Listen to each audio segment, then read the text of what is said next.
ഇറാനെതിരെയുള്ള ആക്രമണത്തിൽ ലോകം പകച്ചു നിൽക്കുമ്പോൾ അവരുടെ പടക്കപ്പലിനും അതിലെ 183 പടയാളികൾക്കും സംരക്ഷണമൊരുക്കുകയാണ് ഇന്ത്യ. അങ്ങനെ ഇറാൻ കപ്പൽ കൊച്ചിയിൽ നങ്കൂരമിട്ടു. ഐറിസ് 11 എന്ന കപ്പലാണ് ചില സാങ്കേതിക തകരാറുകളെ തുടർന്ന് കൊച്ചി തീരത്ത് നങ്കൂരമിട്ടത് എന്നാണ് പറയുന്നത്. ദിവസങ്ങൾക്ക് മുൻപ് ശ്രീലങ്കൻ തീരത്ത് ഇറാന്റെ കപ്പലിനെ തകർത്ത് തരിപ്പണമാക്കി നൂറുകണക്കിന് ആളുകളെ കൊന്ന ഒരു സംഭവത്തിനു ശേഷം ഏത് സമയവും ആക്രമണം ഉണ്ടാകാം എന്നൊരു സ്ഥിതി നിലനിൽക്കുമ്പോഴാണ് ഈ സംരക്ഷണം എന്നത് വലിയ പ്രതീക്ഷയോടെയാണ് ലോകം കാണുന്നത്. പല തീരങ്ങളിലായി നങ്കൂരമിടുന്ന ഇറാന്റെ മൂന്നാമത്തെ കപ്പലാണ് ഐറിസ് 11. ഇറാന്റെ പടക്കപ്പൽ കൂടിയാണ് ഇത് എന്നിരിക്കെ വളരെ മുൻകരുതലോട് കൂടിയ നീക്കമായിട്ടാണ് ഇതിനെ കാണുന്നത്. കപ്പലിലുണ്ടായിരുന്ന 183 ജീവനക്കാർക്ക് കൊച്ചിയിലെ നേവൽ ബേസിലാണ് ഇപ്പോൾ താമസ സൗകര്യം ഒരുക്കിയത്.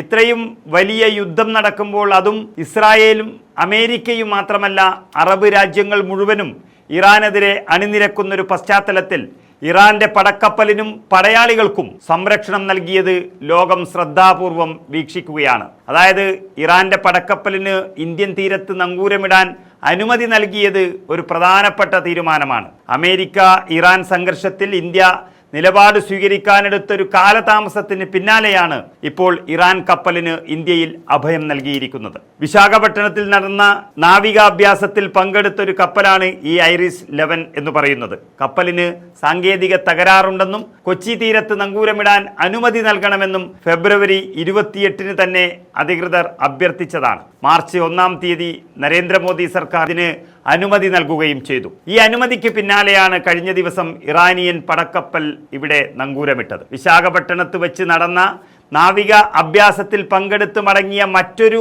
ഇറാൻ കപ്പലിന്റെ സ്ഥിതി നമ്മൾ നേരത്തെ സൂചിപ്പിച്ചു. ശ്രീലങ്കൻ തീരത്ത് അമേരിക്ക ആക്രമിച്ച് തകർത്ത ഇറാൻ യുദ്ധക്കപ്പലിൽ നിന്നും 87 മൃതദേഹങ്ങളാണ് ആദ്യം കണ്ടെടുത്തത്. ലോകം ഞെട്ടിയൊരു കാഴ്ചയായിരുന്നു അത്. 60 പേരെ ഇനിയും കണ്ടെത്താനായിട്ടില്ല എന്നുള്ള വാർത്തകളും അതിനൊപ്പം വന്നു. 32 പേരെ ലങ്കൻ നാവികസേന രക്ഷപ്പെടുത്തുകയും ചെയ്തിട്ടുണ്ട്. അമേരിക്കയുടെ ആണവ മുങ്ങിക്കപ്പലിൽ നിന്നുള്ള ടോർപിഡോയാണ് ഇറാന്റെ ആ യുദ്ധക്കപ്പലായ IRIS ദേനയെ തകർത്ത് തരിപ്പണമാക്കിയത്. അതേ സാഹചര്യത്തിൽ നിൽക്കുന്ന ഈ കപ്പലിനും നങ്കൂരമിടാൻ അനുമതി നൽകിയത് ഒരു രക്തച്ചൊരിച്ചൽ ഒഴിവാക്കാൻ കഴിഞ്ഞാൽ അതൊരു നല്ല സൂചനയാണ്.